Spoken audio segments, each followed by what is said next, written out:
ನಮಸ್ಕಾರ ಸ್ನೇಹಿತರೆ, welcome back to my channel.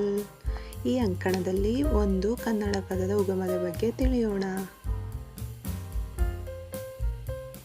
Tomato ಹಣ್ಣಿಗೆ ಕನ್ನಡದಲ್ಲಿ ಏನು ಹೇಳುತ್ತಾರೆ? ನೋಡೋಣ ಬನ್ನಿ. ಕನ್ನಡಿಗರು 100ಕ್ಕೆ 90 ಭಾಗ ಜನ ಟೊಮ್ಯಾಟೊ ಎಂಬುದು ಕನ್ನಡ ಪದ ಎಂದು ನಂಬಿದ್ದಾರೆ. ಆದರೆ ಅದೊಂದು ಆಂಗ್ಲ ಪದ.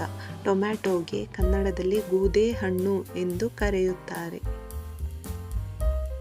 ಗೂದೆ ಹಣ್ಣು ಇಂದಿನ ಕಾಲದಲ್ಲಿ ಹಿತ್ತಲಲ್ಲಿ ತಿಪ್ಪೆಗಳಲ್ಲಿ ಬೆಳೆಯುತ್ತಿದ್ದ ಒಂದು ನಿರುಪಯುಕ್ತವಾಗಿದೆ. ಗೂದೆ ಹಣ್ಣನ್ನು ಅಡುಗೆಗೆ ಉಪಯೋಗಿಸುತ್ತಿರಲಿಲ್ಲ.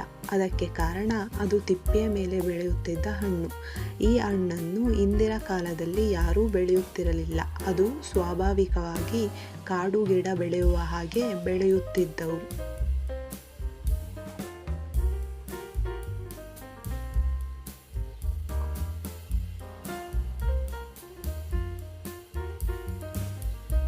ಆ ಕಾಲದಲ್ಲಿ ಒಬ್ಬ ನಾಟಿ ವೈದ್ಯರು ಎಲ್ಲ ಗಿಡಗಳನ್ನು ಪರೀಕ್ಷೆ ಮಾಡುವಾಗ ಗೂದೆ ಹಣ್ಣನ್ನು ಸಹ ತಿನ್ನಲು ಯೋಗ್ಯ ಎಂದು ಹೇಳಿದರು.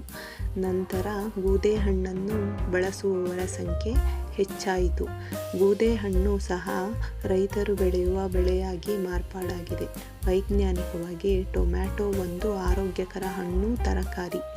ಇದಿಷ್ಟು ಗೂದೆ ಹಣ್ಣಿನ ಬಗ್ಗೆ, ಅಂದರೆ ಟೊಮ್ಯಾಟೊ ಇತಿಹಾಸ.